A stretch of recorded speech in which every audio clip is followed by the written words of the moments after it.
can hear me. Let me know if you can. If you get a chance to please sign in and put your name down and where you're from where you're listening. We will be in my office today. We will be no regular meeting of the Biblical Lifestyle Center.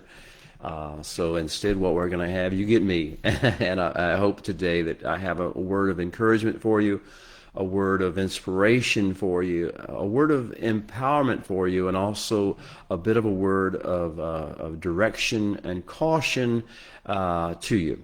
This is the Sabbath of Parsha Vayetze, the seventh Parsha of Torah. It runs from Genesis chapter 28 and verse 10 all the way through Genesis 32 and verse 3. Tammy, good to see you on there. Great. Thank you for letting me know you can hear me. I'm doing this on my own today, and so I don't have my usual helpers, especially my wife, Rosemary.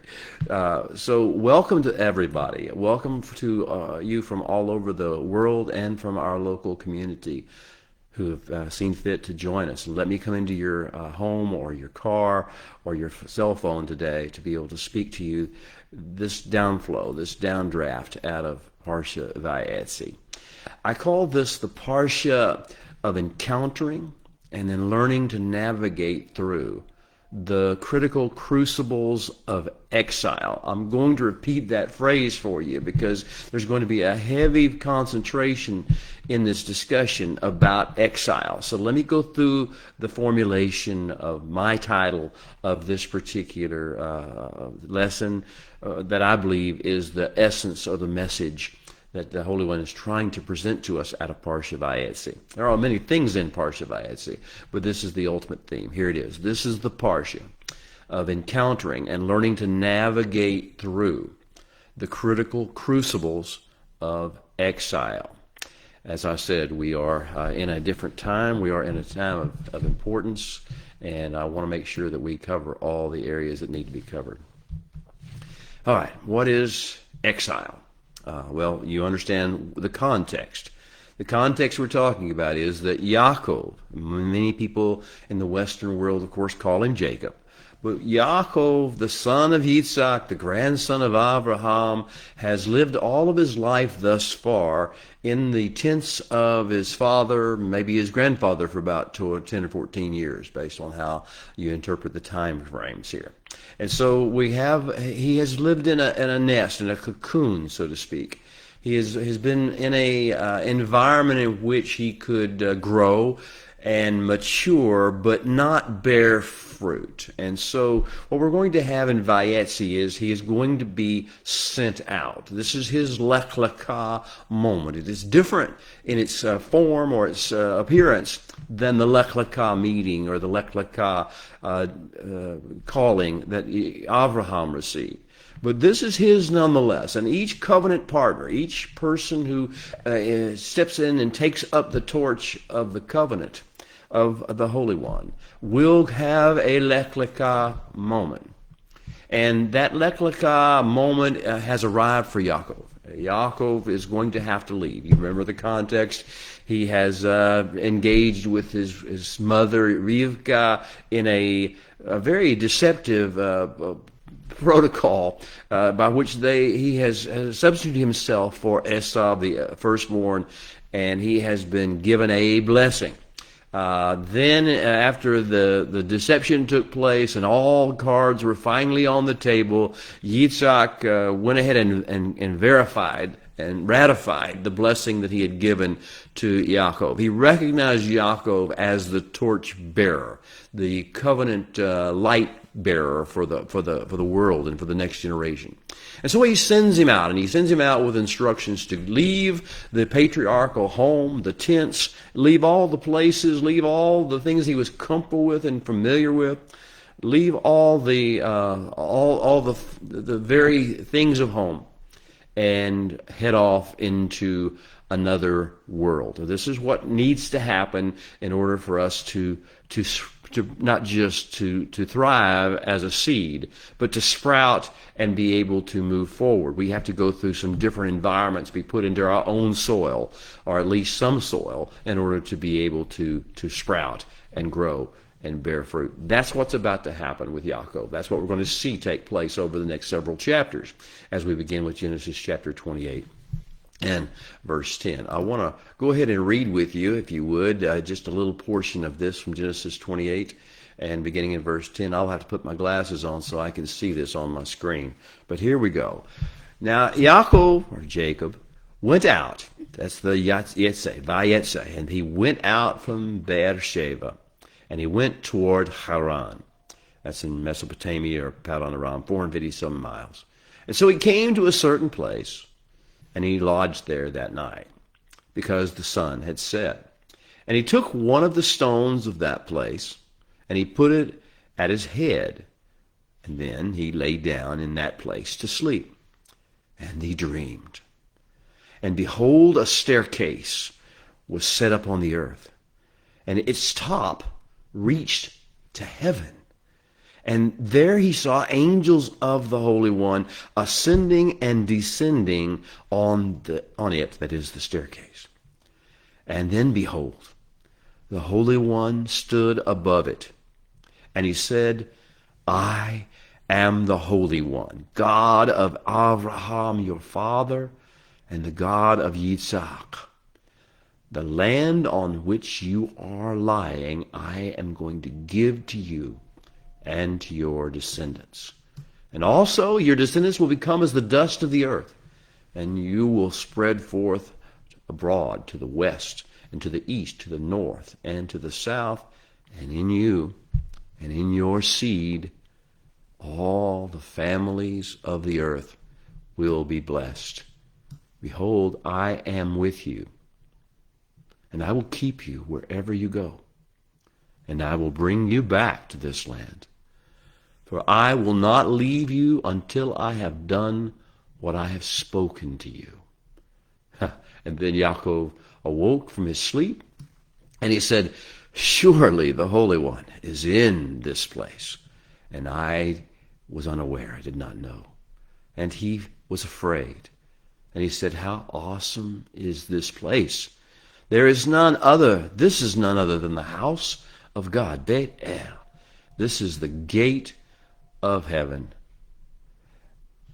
You may be seated. If you're standing, you may go ahead. I want to talk to you now about this. I want to talk to you about the beginning of the calling. He has already left, but he's made his way as a vagabond or as a bit of a refugee, knowing he was going in a certain location, but not knowing what awaited him when he got there. He had struck out basically on his own. You could say he struck out on faith, but I don't think he knew enough at that stage personally to be able to really have a good grasp on what walking out in faith means. But he's going to find out.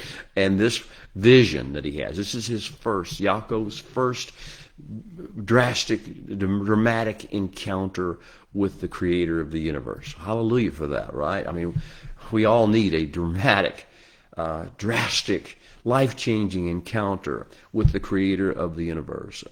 It would be nice to have it in full consciousness and be able to walk through it, take notes. But Yaakov got it in a dream, and sometimes we can't stop thinking long enough. We can't stop walking in our own mindset and our own sense of normalcy and our own sense of assumptions, a table of assumptions, to actually hear the voice of the Holy One, to actually see what's going on in the spiritual realm or around us. And therefore, he has to speak to us in dreams. I never tell you, never despise your dreams or anyone else's. I'm talking about the ones you have when you're asleep. I mean, seriously, don't despise those things, because sometimes the Holy One will speak to you in those ways, and you can see it in the Torah, and you can see it in Yaakov's situation. So he's going to go somewhere, and what he doesn't know yet is that he is going to spend 20 years, 2 decades, 2 long decades in exile in a very dark, dangerous, different place than his nice cocoon.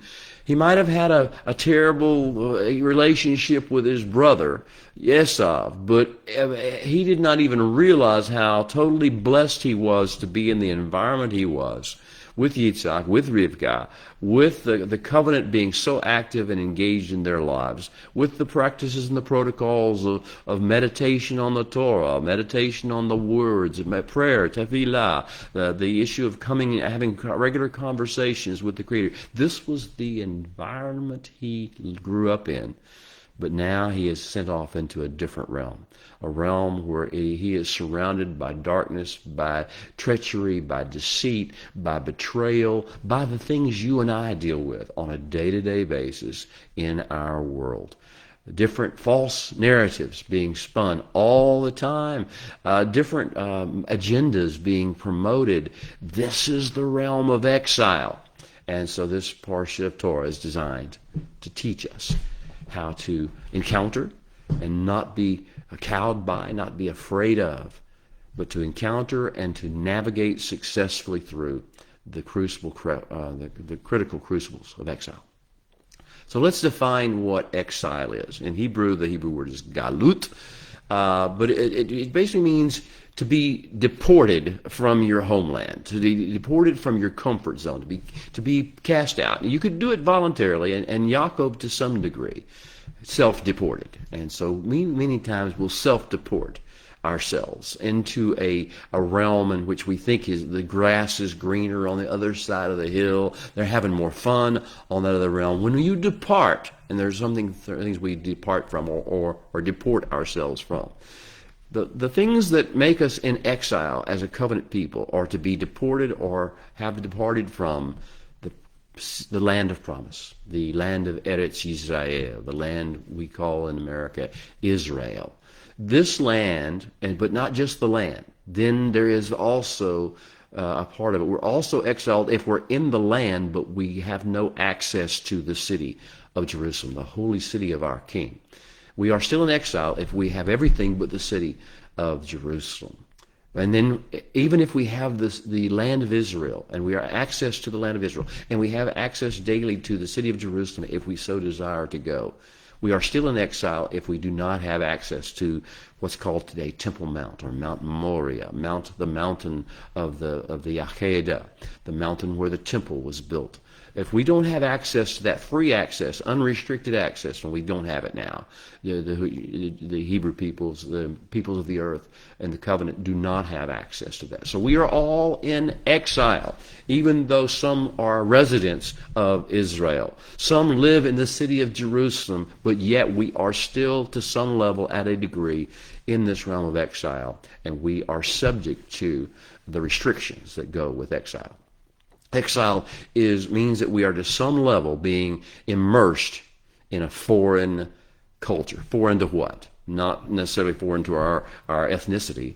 Foreign to the mindset of the kingdom of heaven. Foreign to the wisdom flow, the revelation flow, the downstream, the downdraft of heaven coming in. We are estranged from that if we are not having full access to the Temple Mount, full access to the mountain of Orion. And I'm not talking about necessarily the temple itself, although I'll let that for another day. I'm talking about the mountain. I'm talking about the hill. I'm talking about the location, the strategic beachhead of the kingdom of heaven coming to earth. That is a critical factor. We are immersed to some degree in foreign culture. That's what exile means, to be immersed in foreign cultures, and have prolonged, repeated exposures to the toxic influence of certain things that go with foreign cultures. One of those things is the political systems and their intrigue and their arguments and their hyped up emotional noise that they make among the political systems and the parties and the things that go on in the political systems. That is a part of our exile, when we are subjected regularly to that, and it begins to pull on our emotions, it pulls on our minds, it pulls us into controversies that are not of the kingdom, that are not for the sake of heaven. This is the realm. We are immersed in pagan culture or foreign culture, and part of that is the political. Part of it is the social, the fabric and the network of the way people interact with one another, the social media process that we have here. We have also all sorts of marketplace, concert going, entertainment venues. We have forums, public forums, gymnasium. We have the Body Beautiful movements and all this thing, the health and culture, all the cultural, social things of the foreign culture begin to draw at us and pull at us when we are in galut, when we are in exile. This is part of the training program for the sons and daughters of the covenant. We must learn how to deal with these pulls because our mission lies out in those cultures, lies in those realms, but we are not called to take them on the way the rest of the world does. We are called to shine light into them. Beautiful light.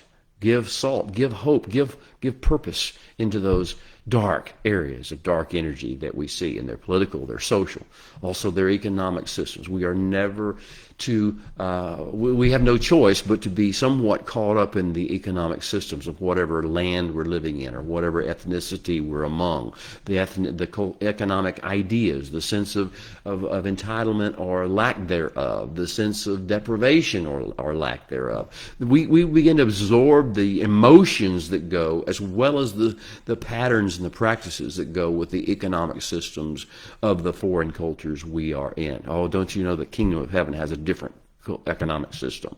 Hallelujah. I don't mean to be too, I'm happy with that. I'm so glad that the kingdom of heaven has a different social structure. It has a different political structure. It has a different economic structure than the worlds of exile that we live in. Also, not only the political, the social, the economic, other areas in which we get absorbed or threaten to get absorbed is the educational systems of the foreign cultures in which we become immersed during our time of exile. Each foreign culture has its own mindset of education, how children should be brought up, how young adults should be trained. And then we have this university, the college system, the university system, the public education system. All of these factors are part of the educational realm of dark energy that is opposed to and tries to seduce us away, and mostly seduces others away in horrible ways into darkness. This is what we have to deal with. We have to learn to encounter it and then navigate our way through it and shine light back into it. Similarly, the informational and entertainment systems of the foreign cultures. When we're in exile, and we're still defining exile right now, so we know we're in it, and we understand the aspects of it we have to deal with. We are dealing with false narrative informational systems. We are dealing with flesh-pleasing, flesh and seductions of entertainment systems. We're dealing with sarcasms and cynicisms, and we're dealing with agendas that are put in, political and ideological agendas that are put into entertainment programs. We're dealing with mind control. We're dealing with all sorts of mind-numbing and soul-numbing and spirit disenabling processes that come out of the culture's different informational and entertainment systems, and their institutions, and their movements. I haven't mentioned the religious realm, but I think you can figure that out. If you're in the realm of an organized, institutionalized religion that focuses on its own form and its own perpetuity, its own perpetuation, as opposed to the downdrafts of heaven that come to train you, to show you, to guide you as the shepherd guides a sheep into true life and true meaning and purpose in life. If you're not in that downdraft, then you are probably in a religious system that is of the foreign cultures of this world, and that's part of your exile. Now, okay, so we're being called into exile. Yaakov is being called into exile. How it seems so cruel. And no, it's a critical training program for the sons and daughters of the covenant.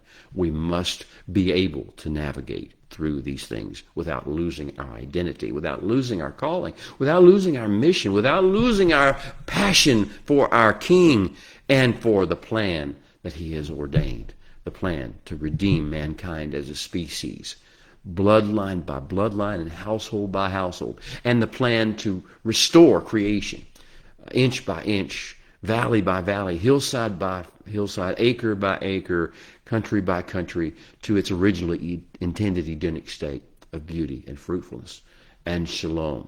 Well, we have to go through this process. We must become leaders. We must become experts. We must become masters of the craft of life, and that requires us to be processed through the crucibles of exile, as Yaakov was. All right.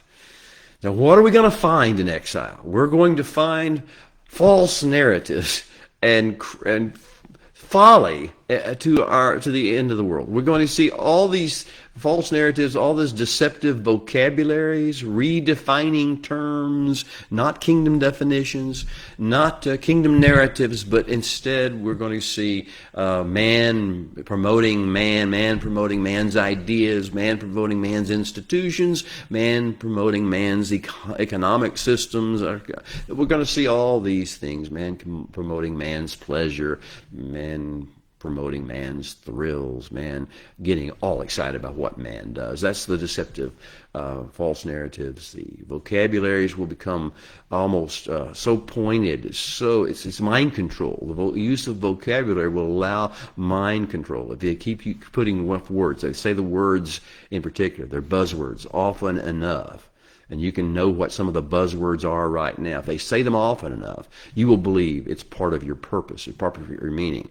You'll hear words that are not found in the Torah or in the Bible anywhere, that are not even mentioned or conceived of in those contexts, that are not part of the downdraft of heaven. You'll hear words that will incend you, make you incensed. Racism and sexism and all these words that the men have made up, men have conceived, and they have some reason for doing so. They logically do it, but it's not a kingdom reason. We are never to fixate on those sorts of things. Those things are the key, the warning signal that the world is giving us a false narrative with false vocabularies. People will focus on ethnicity when the kingdom and the covenant do not. Ethnicity narcissism, I call it. It's whenever one group or another thinks they're better than another group. They think they're more moral. They think they have a better claim to wealth, or a better claim to privilege, or the better claim to whatever. They think they're entitled to something by virtue of their ethnicity, which is generally basically just a matter of, as you know it, skin pigmentation and location of birth and family origin. Those things are not going to ever be anything that we need to spend significant time focusing upon, because that's not the kingdom. But in exile, that becomes important to us, to other people. Futile thinking becomes just, we run in traps. We call things like words, we use words like science when we are not even know what that means. We don't know how the process works to make real science. We think in terms of knowledge or information, and then we throw junk in it, and we call it, and we weaponize it, and we call it somehow being informed or being knowledgeable. And what it really is being programmed. And being taught to hate, or being taught to look down on someone else. This is the way of exile. And we see all sorts of unclean practices made normal, and paranoias made as the normal course of life, to be afraid of this and afraid of that, and to actually celebrate our paranoias and celebrate our temper tantrums. We call it a righteous indignation and outrage. It's just a temper tantrum is all. It's a loss of our ability because of exile, because we have succumbed to the arrows of exile, to lose our temper, lose our shalom, give up our peace, give up our joy, give up our trust in the Holy One, and believe in our belief that He is working all things together for good for those who love Him, who are called according to His purpose. Now you see how dangerous exile is, and how many fingers it has, how many hydra heads it has that will reach out and try to take you and steal from you the destiny and the calling and the purpose that God gave you in your life. So, here's the situation. Let me warn you. Not only is Yaakov going to go through exile, so are we. So are you. Every one of them. And maybe we're in it now, and we'll be in it for a certain period of time. This is the time it begins to raise its ugly head and look really ugly when we begin to look at it for what it really is. It is prophesied to be part of our national experience. Back in Genesis 15, 13 through 14, and the big vision of the flaming torch, or that passed through the pieces. You remember he said, you will go into exile. You'll be subjected to another nation for 400 years, sometimes it's interpreted as 4 different seasons of major exile in your existence. But 400 years, it says in the English Bible, so we'll just go with that. This is prophesied to be part of our national experience. It is part of the plan. It is an integral component of the apprenticeship discipleship program that the Holy One for us. Exile, though it is unpleasant, and though it is seductive and tends to draw us away, is a powerful training technique. I mean, you think of Yeshua, the master, and when he sent out, what did he do? He didn't just keep his disciples around him. He got them ready, he trained them, he prepared them, he built them up, and then he sent them out, sent out the 12, and then later he sent out the 70, and later he said to all of us, go into all the earth. This is our exile process. It's part of the powerful training technique of the master in his apprenticeship program. It includes 2 things: strategic deprivation. This is not a popular message, but part of the training program of the Holy One is to strategically deprive you of things that you would think are necessary or important or valuable for your comfort. If you don't ever get out of your comfort zone, if you ever don't sense that you need something more, in other words, you will never press forward. You will never press into your destiny. There's a level of, it's not complete deprivation. It's not some sort of abuse or neglect or failure to provide. What he does is give you daily bread, and that deprives you of the other things beyond daily bread. So strategic deprivation is a part of the training program of the apprentices, and it is part of exile. We can never have what the other folks have. We can never, the haves and the have-nots and all that nonsense that the world throws at you, and the 1% versus the 99%, and, somebody doesn't pay any taxes, and somebody pays too much, and somebody doesn't get paid as much as somebody else, and all this strategic deprivation of the kingdom designed to awaken yearning, awaken not jealousy, not envy, not a sense of injustice, a sense of needing to get closer to the Holy One, to catch closer to his downdraft. So strategic deprivation is one of the integral components of our apprenticeship program, and it's done best in exile. Second thing is strategic testing. Not only are we strategically deprived of certain things to make us yearn to be closer to the Holy One, where the source of all good things comes, we are then strategically tested. The exile is a series, it's like an obstacle course. Every moment we spend in exile, we have an obstacle or two before us that will, if we let it, defeat us. It will, if we let it, make us sad, angry, offended. It will make us lose our shalom. It will test us. It will test the quality of our emunah, of our faith, of our ability to trust God. It will test the ability of us to keep our joy, to keep smiling, to keep thinking thoughts of the future, what our plans, what the mission is, what the covenant calling is. All these things are strategic tests. If you want to understand that, look at Numbers or Deuteronomy, when he said in Deuteronomy, the Holy One led you in the wilderness these 40 years to test you, to see if you would shema the words that he gave to you, and would shema his covenant, would treasure his covenant, and would do what he told you to do. This is a test. And you say, well, he's so mean to test us that way. No, this is how you grow. This is how we become masters of the craft, to be tested. That's how every education system works. You go through tests.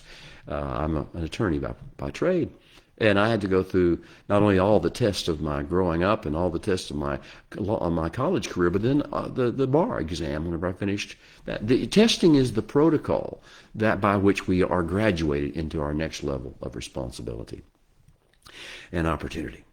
Okay, not only is it a powerful technique that trains us, apprenticeship trains us, that's exile, it is also an effective form of head of household discipline.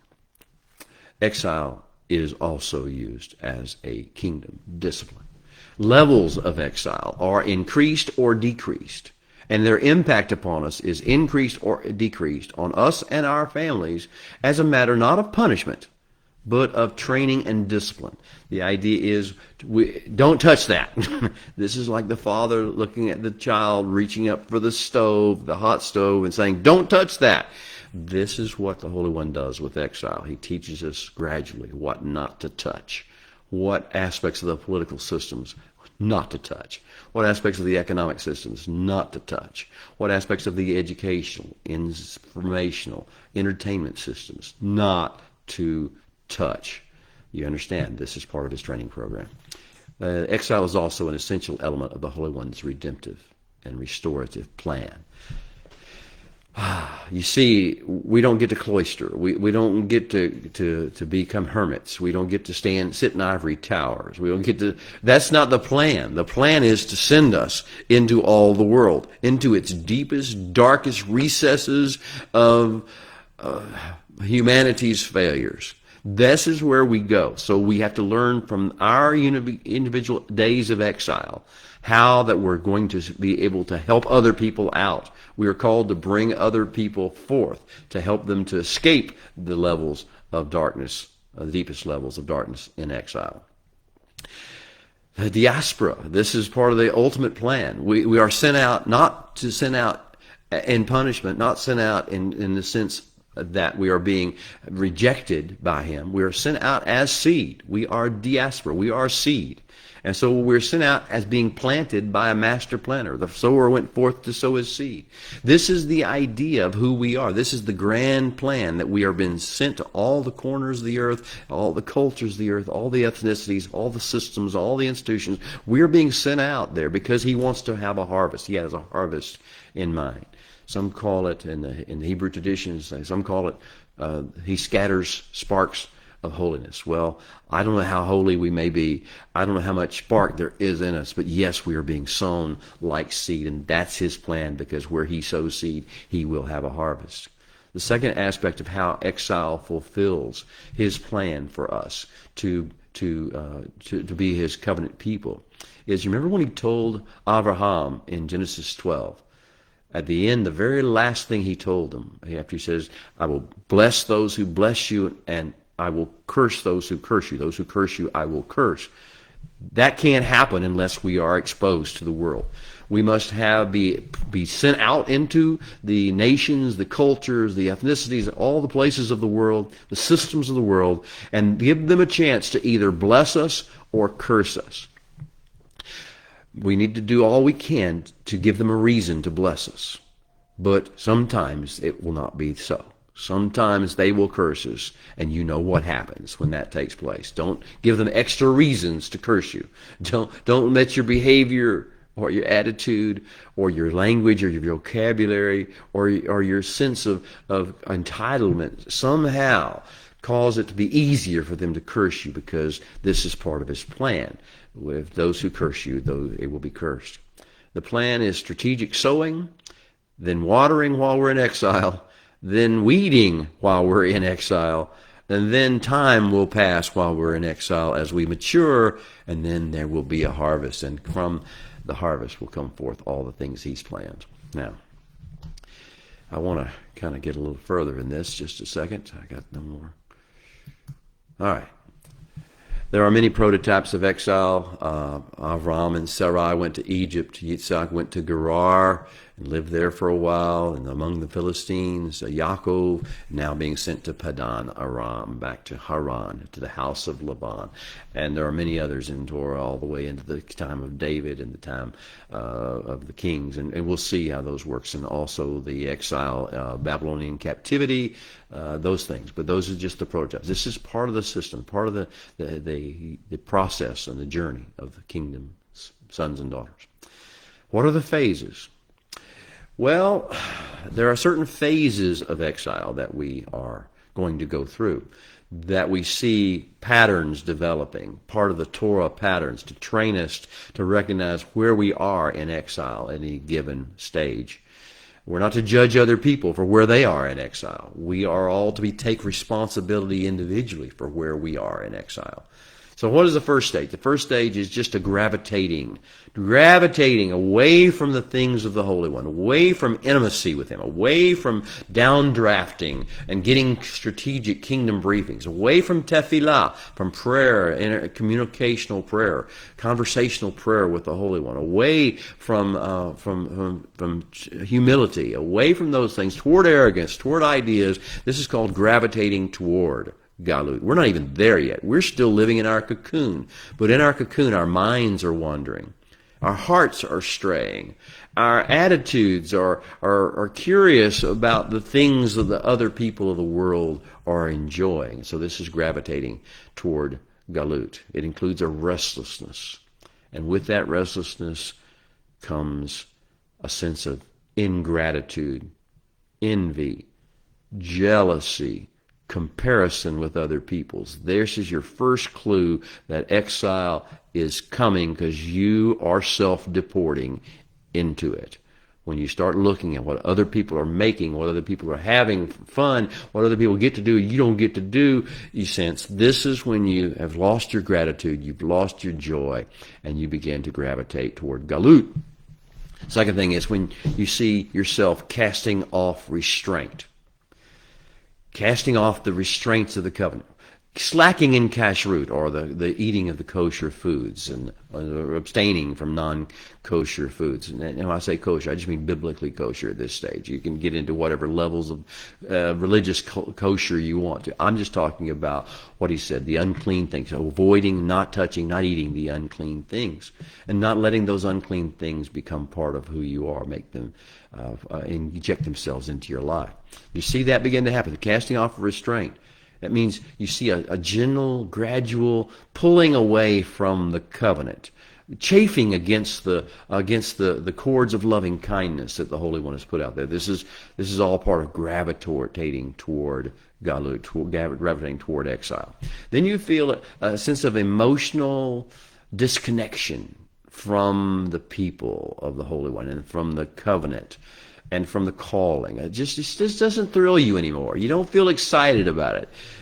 You've let yourself wander emotionally. Your heart begin to grow cold toward the covenant, toward the king of the covenant, toward the persona of the master, of the Creator himself, of his Messiah, of the Ruach, the breath that he gives. These things are not, you talk about them intellectually, you talk about them theologically, but you do not experience them on a day-to-day basis. You don't stand in awe and reverence and wonder at the presence of the Almighty. Well, this separation and distancing begins to take place, and you're on your way toward exile. And then there is the moment of picking up stakes and departing, or self-deporting. It can also take the form of being expelled by a government or by a nation or by a populace and being taken captive. And then there's the season. After the gravitation toward Galut it reaches its fullness point, the next phase of exile is the actual migration. You pick up your feet and you begin to move. You begin to transition into other areas. You begin to explore. You begin to, or be driven. You begin to cross over backward instead of crossing over toward the holy things and the Holy One and the Holy Land and its holy city and its holy mountain. You begin to go the other way. You begin to reverse a bar, or reverse transfer.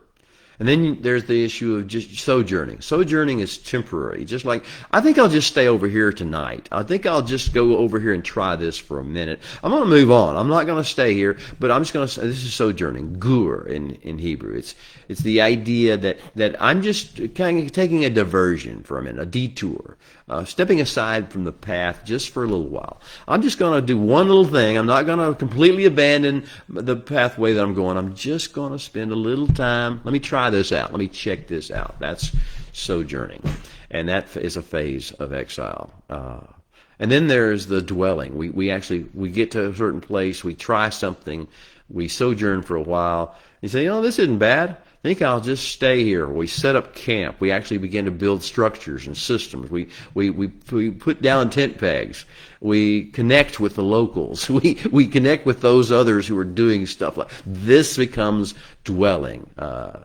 Moshav in Hebrew. It's an amazing thing to just become absorbed in the locality and its physical aspects and its mental aspects.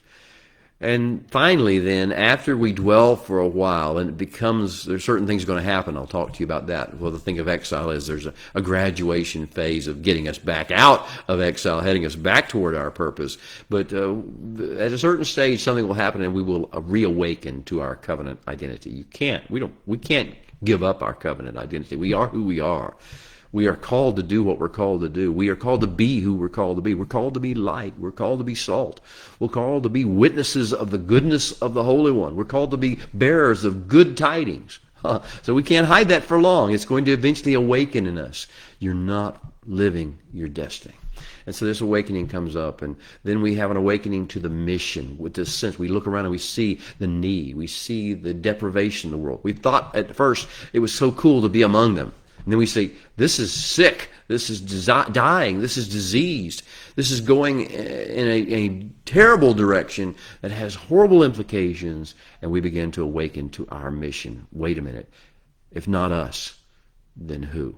If not now, then when? And then we begin to yearn for the freedom to be who we're called to be, to do the things we're called to do, the freedom to truly enjoy the Sabbath, to delight in it and to be nurtured and inspired by it, as opposed to having some religious system in that process, some religious concept or notion. The same thing with regard to all of the holy things, to be yearn to be free, to truly immerse ourselves in the holy things, but we're stuck in exile. We're under the bonds of the educational, informational, entertainment, political, all these systems that the exile world has got around us. But we yearn for freedom. And finally, at a certain stage, we begin to call out to the Holy One for deliverance, the great outcry of the people of the Holy One. When we begin to arise, when there's a passion rises from person to person, household to household, among the covenant community, when we are not satisfied with religion or with politics being our be-all, end-all of what makes us happy or what gives us reason to exist, when we get over the arguments and the fusses and the who's doing right and who's doing wrong, and we get over the drama and the trauma of life in exile, and we call out to the Holy One, deliver us, O Holy One, from this. Well, we're on the way at that particular stage. When he hears that cry, he knows the process is ready to resolve and move forward. And then we respond. He gives us the call to return. Come home, my children. Come back. The father, the prodigal son's father, is there beaming, waiting. Come home. And then he runs to meet you. And then you have this reunion, a call to return. And we respond to that call. Okay, I told you that something's going to cause us to awaken to the hunger to return to who we are. Exile eventually comes to a place. There are 12 main tests that are concluded within the assignment. The first one is the test of I call it spatial disorientation. It's basically where we're not comfortable, not familiar with the place. We're not familiar with the way things are done. Think of Yaakov. In his trip to Haran, he gets to the well of Haran, and he sees something strange to him. First of all, the location. He's never been there before. He doesn't know how things work. He doesn't know who the people are. He doesn't know who the shepherds are that have these 3 flocks. There are 3 flocks that are laying down right beside what appears to be a fully useful, functional well. And he says, who are you? And he has to ask the questions, and then he has to ask about Laban, his uncle, and all these different aspects. And then he said, why? It's still midday. You can get these sheep, these flocks out and then water them, though. Give them water. And they said, well, we can't. We have a protocol here. We have a sophisticated system here. This is the land of sophistication. All exiles are. There's a level of sophistication. Protocols must be followed. This is the way we do it here in Haran. And we don't trust anybody here. We don't operate In any regard, in this land of Haran, in our land of exile, Yaakov's land of exile, we don't operate on the honor system. We have to make sure that everything's rationed, that you don't take what you don't need. We don't trust anybody in this process, so we wait for the fourth shepherd. When the fourth shepherd, and here she comes, there's Rachel. She is the daughter of Laban. She's coming with her flock. Then we can open the well and let the flocks drink. But you need to understand, you're in a world you don't understand. You do not get our rules. You don't live, and they were, I'm sure there's some degree there was a smiling, this is the country bumpkin come to our land. This is the innocent, naive guy, doesn't understand how dark energy works and how we make things happen down here. We're proud of our system, of the nations. The ethnicities always are proud of their system. They have pride. They have this pride and that pride and some other pride, and they have a holiday for their pride. And they celebrate their pride. And you know what happens to pride? Enough of that. And so here's the idea of learning how to operate when you are out of your comfort zone, when you're out of your orientation zone, and you have to only rely upon what? The fact that the Holy One has promised in that portion we read earlier. He would promised to be with you, to bring you safely back, to guide you, to direct you, to be your angel of protection, as it were, in this process. And that is what you need to draw in. Spatial disorientation is one of the tests of exile. Will we reconnect with the Holy One, or will we try to assimilate ourselves into the systems that we're in? I call it part of this disorientation, this spatial disorientation, is that we tend to shift our allegiances. The temptation, at least, is to shift our allegiances and our hopes and our aspirations away from the Holy One and His ways to some or other system or movement or man in the area in which we're exiled. This movement, that movement, this system, this institution, that institution, this endeavor of man, this educational system process. This is what we tend to put our hopes and fears into, our hopes and dreams into, as opposed to the Holy One and His ways. The second main test of assimilation is that we get disconnected from our collective covenant identity. We sense it's just us. We're on our own over here in this world. We sense that we have this temptation to feel like it's us against the world. And but no, we're not. We're never. The key to keep in mind is we are part of a great people, a great called nation. Dust of the earth, the sands of the sea, the stars of the heavens, that many. Elijah, do you not know that I have 7,000 just in your area that have not bowed their knee? We are never to give up our collective covenant identity. Now, I'm not even talking about whether you meet in a certain place or you call yourself by a certain name or you think of yourself in a certain religious format, of a certain shul or a certain synagogue or a certain church. That part is not issue. The issue is, do you understand you're part of something huge that is being released upon the earth as a ambassadorial force, an emissary force into the world to bring about redemption and restoration? That's your covenant identity, and it's a part of a great collective. The way it's phrased in the Psalms is, by the waters of Babylon we lay down and wept for thee, Zion. For there our captors demanded of us a song. Sing us of the song of Zion. But how can we sing the song of the Holy One in a strange land? That's your test. That's your question. We must continue to sing the songs of the Holy One and trust in Him in all of our nations of exile. The third test is a sense of alienation. This is the most painful of all. A sense of alienation from the Holy One Himself. Where are you? Why can't I never hear you? Why can I never see you? Why do I not sense that I'm getting a download from you? Why do you not visit me?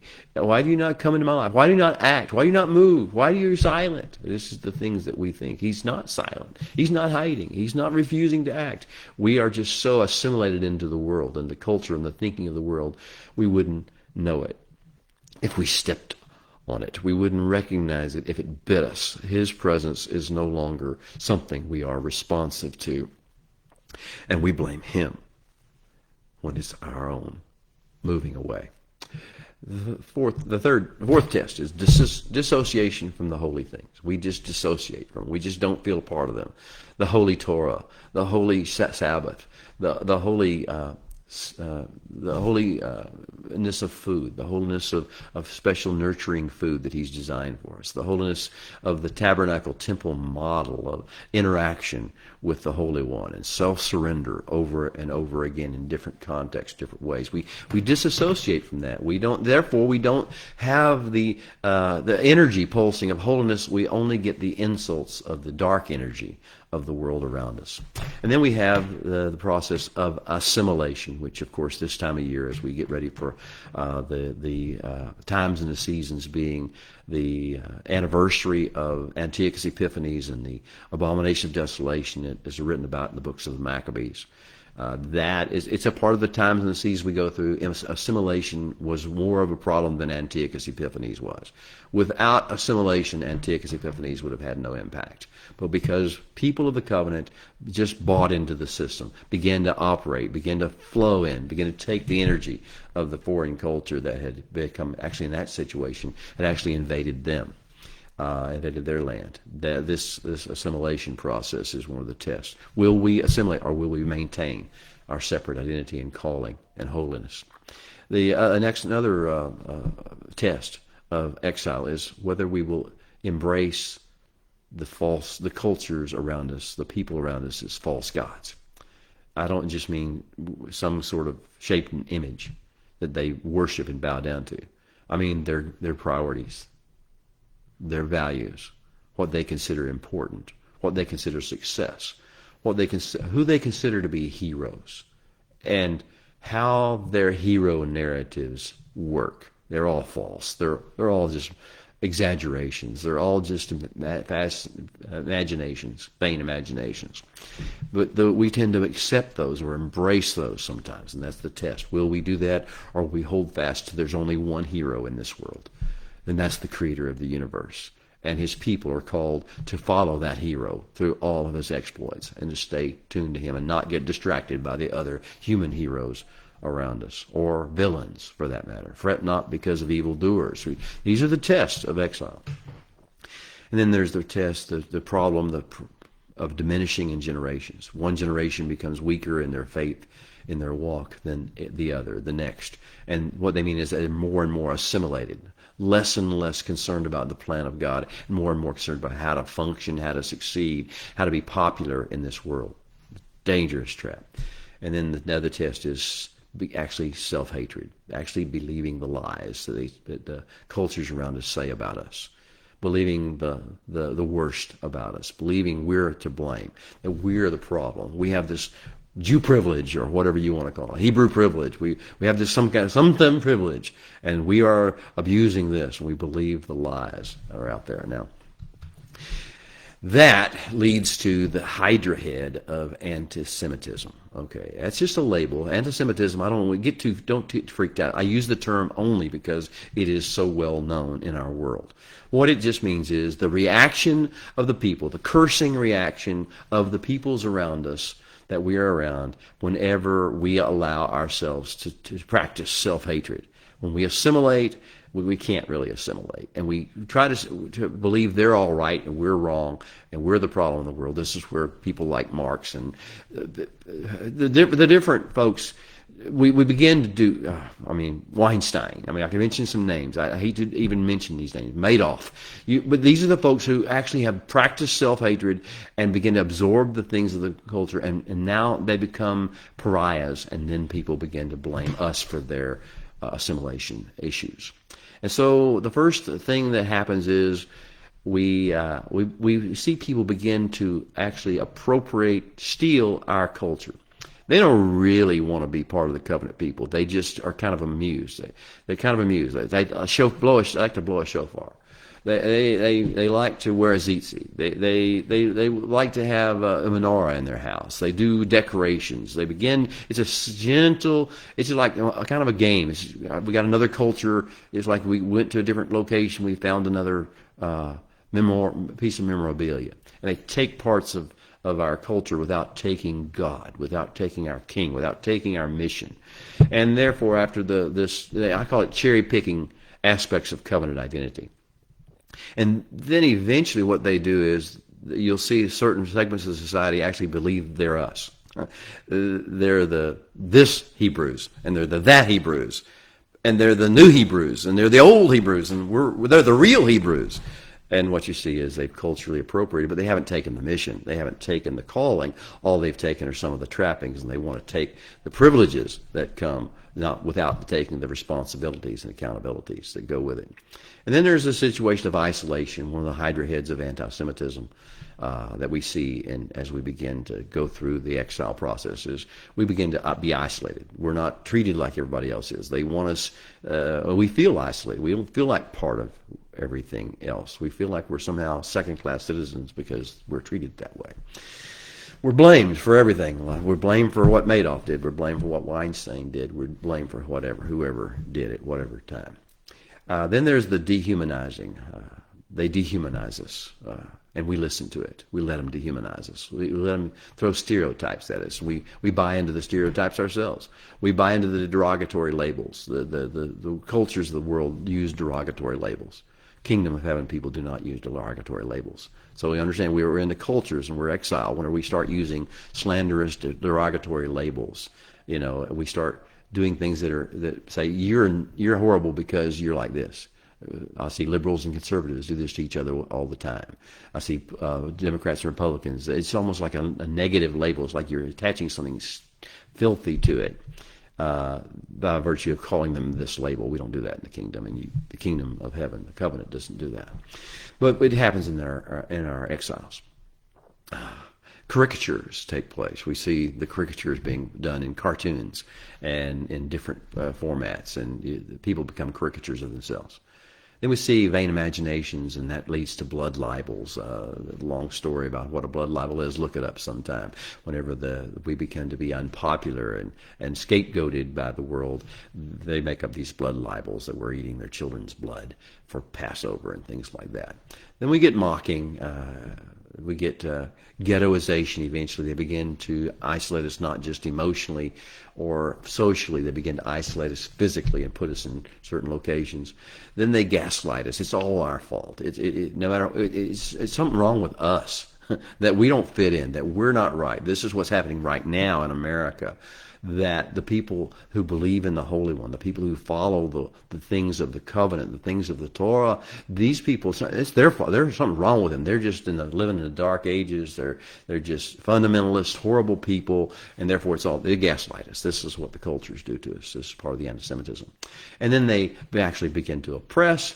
They force us into labor. They make us work harder than everybody else does to prove ourselves in some way, which we could never do anyway. They then issue expulsion. We can't go here. We can't go there. This is like New York City. That's all about COVID, but it's the same concept. Will take place in different contexts. It will eventually be, we just can't do these things because we are who we are. We don't deserve to have the rights that other people have. And then we'll have systematic state-approved pogroms. That's always a darker stage of exile. And then we have campaigns of annihilation like the Holocaust. Okay, those are the things to see. Wow, congratulations, we are going into exile. And these are the things we have to look forward to. But this is where we are given resistance. This is where we are given obstacles to overcome. This is where we mature. This is where we grow. This is how we will go from being a cocooned sprout to a fruitful tree of life in the world, because we will learn to overcome all these obstacles. Before we go too deep into the exile, before we get into Vayetze, and I realize my time will be over in just a few moments, I have some questions to ask of you, some things for you maybe to think about in this process. First question is, as we begin to go in this season of exile and of persecution and of anti-Semitism and the things that are about to fall upon us, as we're tested in all these ways with assimilation, with gaslighting, with all the things that will take place, have you forgotten how wonderful our King is? Have you forgotten how marvelous it is to be in his presence? Have you forgotten how awe-inspiring and majestic he is? Have you forgotten what his nearness, his closeness, his warmth, his humming sound, his just his presence feels like?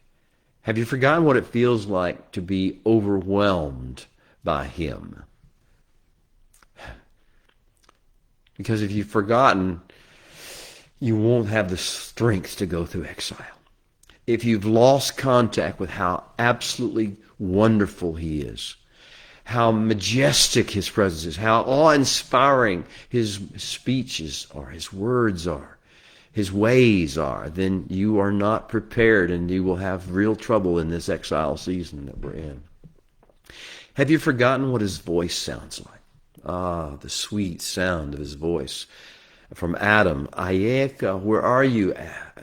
Where are you? To any of the words he says, I will cause you to be a blessing, and in you and in your seed will all the households and nations of the earth be blessed. Have you forgotten what it feels like? This is why Yaakov had started this whole exile experience with this encounter in the dream, where he heard the voice of the Holy One. People will fixate on the stairway or the ladder. That's the least portion of that vision. The important part of the vision is he heard for the first time probably in his life the voice of the creator of the universe speaking directly to him, releasing over him all the energy of divine voice, divine vocal inflection, divine words, and divine promises. It's not just the words, it's all the energy that comes with the words.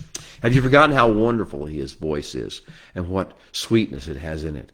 Have you forgotten how it makes you tremble inside? It may or may not make you want to fall to your knees or to your face. But what it will do is cause you to shiver and shake inside in a very positive way, more than any other human being could ever do, more than any intimidating force could ever do. You tremble not because he's evil, not because he's fearful, because he's good. He's so, so good. Have you forgotten the fragrance of his breath breathing upon you? Have you forgotten the passion that is the natural mode of your heart? The hunger to know him, the hunger to serve him, the desire to love him and worship him. Has your heart leapt in your chest at the thought of him lately? Or have you forgotten the warmth of the light of his countenance? Have you forgotten how the pathway illumines before you when you're walking with him, when you can see step by step places to go and directions and purposes? And have you forgotten the weight of humility and the cloak of mercy that falls upon you and comes with the knowledge of his glory? The sweetness, the sweet enveloping, enwrapping feeling, sensation that the Holy One is with you, and therefore you need not fear anyone. You need not hate anyone. You need not debate anyone. You need not prove anything to anyone. All you need to do is shine with the radiance of the light of the one who called you, who fills you, who leads you, who guides you, whose love you live for. Well, these are the things that we need to ask you as we get ready to go into Parsha Vayetze, as we get ready to go into this season of increasing exile, increasing levels, darkness of exile. We will encounter much dark energy, but dark energy is expelled, is displaced by light energy. It is not dispelled or displaced by arguing, by theology, by religion, by ideology. It's not dispelled by some concept of man-made-up social justice. What dispels and displaces the dark energy of the earth's cultures and its exiles is the brilliance of the presence and the goodness of our King. That is what he's calling us to. That is what he's training us how to operate in, no matter what faces us, no matter what challenges we face, in ourselves, in our households, or in the neighborhoods we live in, or the nations in which we find ourselves entrapped. We are here to be vessels of light, carriers of the torch, messengers unto the peoples of the goodness of God. That's all I have time for today. Shabbat Shalom. We'll see you. Please leave a note. Let us know you were here, what your thoughts are, any questions you might have, any prayer requests you might have. We bless you from Texarkana, USA. Amen.